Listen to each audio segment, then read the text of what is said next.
Olá e muito boa tarde, cá estamos de volta para mais um Haja Saúde, os 5 minutos aqui na RDP Açores, onde a saúde, claro está em destaque todas as semanas. Durante este mês de março o tema de conversa é a doença renal crónica. Para nos falar mais sobre este tema vamos ter em estúdio durante as 2 próximas semanas o enfermeiro Marco Medeiros, que trabalha na unidade de diálise do Hospital do Divino Espírito Santo de Ponta Delgada. Muito boa tarde, obrigado por estar aqui connosco. Hoje a nossa conversa vai girar à volta de uma vertente muito importante em qualquer doença, prevenção. E, enfermeiro Marco, já sabemos que os principais grupos de risco incluem os diabéticos, os hipertensos e os obesos. E, em primeiro lugar, é necessário prevenir para que não se faça parte deste grupo. Boa tarde. Naturalmente, a prevenção é a primeira arma que temos para que não sejam desenvolvidas essas doenças. E ao nível da prevenção da doença renal crónica, na minha perspectiva, essa deve ser em 2 planos. O primeiro no sentido de tentar diminuir o número de novos hipertensos, diabéticos e obesos, e para isso os hábitos de vida saudável são fundamentais para que a doença não ocorra. E, portanto, tais como devemos limitar a ingestão de álcool, suspender o tabaco, fazer exercício físico, controlar a hipertensão arterial e a diabetes. Portanto, a hipertensão arterial é chamada tensão alta, não é? E também para isso devemos fazer uma alimentação variada, com alimentos frescos, ricos em vegetais e frutos, pobres em gordura, sem excessos de proteína e pouco sal. E depois, a nível da prevenção, também deverá ser dirigido aos que já são hipertensos e diabéticos e os obesos. E ele fazer exatamente essa pergunta.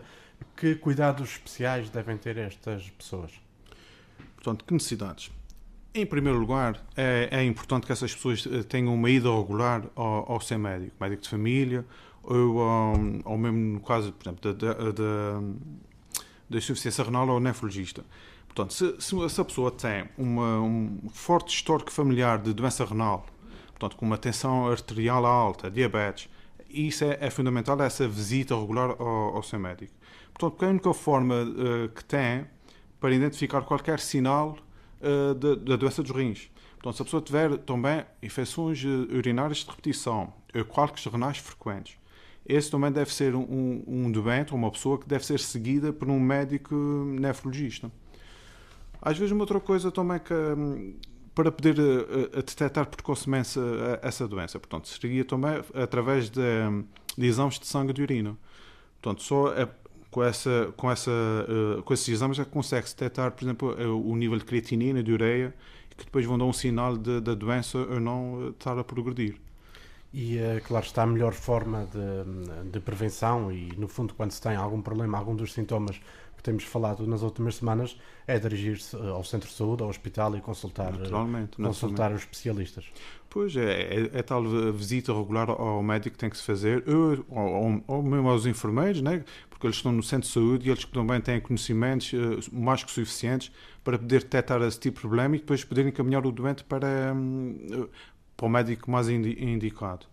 Eu também gostava de, já que estamos aqui nesse momento, de fazer uns certos alertas aqui para os nossos ouvintes, que é, se a pessoa já tem tensão alta, ou já tem os diabetes, ou já disseram, olha, eu tenho uma certa tendência para diabetes, é importante que essa pessoa esteja alerta para que tenha cuidado e que não evolua cada vez mais, ou seja, que a doença não esteja sem estar sob controle. Porque a principal incidência da entrada de novos doentes, por exemplo, na diálise, é precisamente devido à hipertensão arterial alta, portanto, a tensão alta, e à diabetes. Porque o que acontece portanto, a tensão alta e a diabetes vão comprometer a função do rim. Ou seja, com a destruição, porque temos que imaginar que o rim é constituído por milhões de pequenos vasos sanguíneos. E a tensão alta e a diabetes vão destruindo progressivamente esses pequenos vasos. Ou seja, e isso depois vai comprometer todo o funcionamento do rim. E a pessoa ter que ter muito cuidado, principalmente com essas duas causas. Vamos falar mais em concreto sobre o papel do enfermeiro no tratamento desta doença. E Marco Medeiros, o enfermeiro, obviamente, está na linha da frente no que à doença renal crónica diz respeito. Sim, pela proximidade que que o enfermeiro tem com o doente, esse está realmente na linha da frente de tratamento ou na prevenção dessa doença. Portanto, diversos estudos têm demonstrado que a influência das intervenções de enfermagem ao doente insuficiente crónico tem um efeito significativo na aceitação e a própria adaptação do doente a essa nova situação de doença, saúde de doença, não é? E esses são os enfermeiros realmente são os principais cuidadores dos indivíduos e das suas famílias. Porque esses é que vão assistindo às mudanças e às exigências que essas mesmas transições provocam nas suas vidas e ajuda a preparar também e facilitar o seu processo de aprendizagem de novas competências. Portanto, ele é que está mais tempo com o doente, é o que detecta precocemente algumas complicações e assegura que não haja complicações mais graves para o doente. Vou-lhe pedir agora que nos descreva um pouco como é o seu dia-a-dia e o dia-a-dia dos enfermeiros que tratam com a doença renal crónica. Na diálise, por exemplo, vocês têm um papel muito importante, não só até a nível físico, mas também a nível mental. Sim, o insuficiente renal crónico sujeito a um tratamento, é preciso as pessoas não esquecerem isso, que é um doente de alto risco. É o que vulgarmente a gente chama até um doente crítico. Portanto, a unidade de diálise ou de hemodiálise é uma unidade de cuidados intensivos. Os utentes durante a sessão da hemodiálise estão sempre em risco de vida, isso é um facto. E as complicações que ocorrem durante as sessões de diálise podem ser simples, mas algumas até podem ser graves e algumas, infelizmente, também fatais. Portanto, a principal complicação envolve devido às alterações hemodinâmicas, portanto, estamos a tirar líquidos aos doentes, né? Através do processo de circulação extracorpórea e a remoção de um grande volume de líquidos num curto espaço de tempo. Portanto, durante os últimos anos ocorreu um grande progresso em relação à segurança e eficácia das máquinas, tornando o tratamento mais seguro, mas isto não implica que deixe de acontecer essas complicações. Portanto, durante as sessões, temos as hipotensões, que são as tensões baixas, as câimbras, náuseas, vômitos, essas são as mais vulgares. Mas depois também temos as complicações mais graves, desde hemorragias intracranianas, infartos, portanto, são complicações graves em que nós temos que ter um pensamento e uma ação rápida e eficaz de modo a assegurar que os doentes não passem por complicações mais graves. Portanto, como podem ver, o enfermeiro numa sessão de diálise está sempre sob grande pressão e é preciso às vezes ter mesmo um suporte emocional forte para que possa aguentar e suportar todas essas condições que diariamente estamos sujeitos.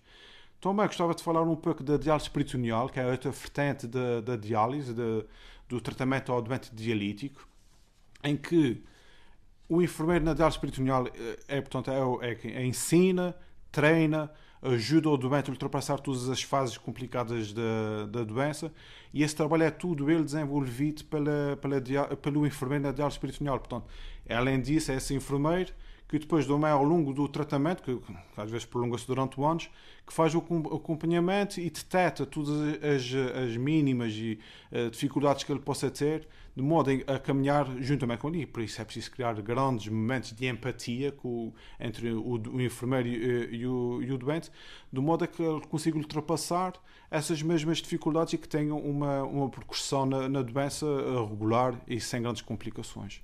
Esta é uma área muito, muito específica e que exige também que os enfermeiros estejam em constante formação. Pois, realmente a formação é um aspecto muito importante e que nunca deve ser descurado. Portanto, um enfermeiro bem formado, para além da formação base da enfermagem, tem que ter uma outra formação para lidar com o doente de insuficiente renal. Porque ela é um doente diferente da restante população. E por isso a formação é fundamental. Há estudos que indicam que a falta de formação da enfermagem em algumas áreas são os grandes responsáveis, às vezes, pelas complicações que ocorrem. Portanto, a evolução técnica ocorre e temos que estar permanentemente a acompanhar essa evolução. Outro aspecto que eu acho importante e que talvez deve ser uma aposta da enfermagem é chamada enfermagem especializada. Portanto, quanto mais especialistas e quanto mais especializada for a formação desse enfermeiro, melhores contributos poderão dar ao doente e também para dar para que a enfermagem também trilhe cada vez num caminho da excelência e da prestação e da excelência aos nossos doentes. Muito obrigado, enfermeiro Marco Medeiros. Foi um prazer tê-lo aqui connosco, é sempre bem-vindo. E assim se fecha o bloco de conversas dedicadas à doença renal crónica. Eu estarei de volta na próxima semana com mais um convidado e um assunto em debate. Fiquem bem e encontramos na próxima quinta-feira para mais um Haja Saúde.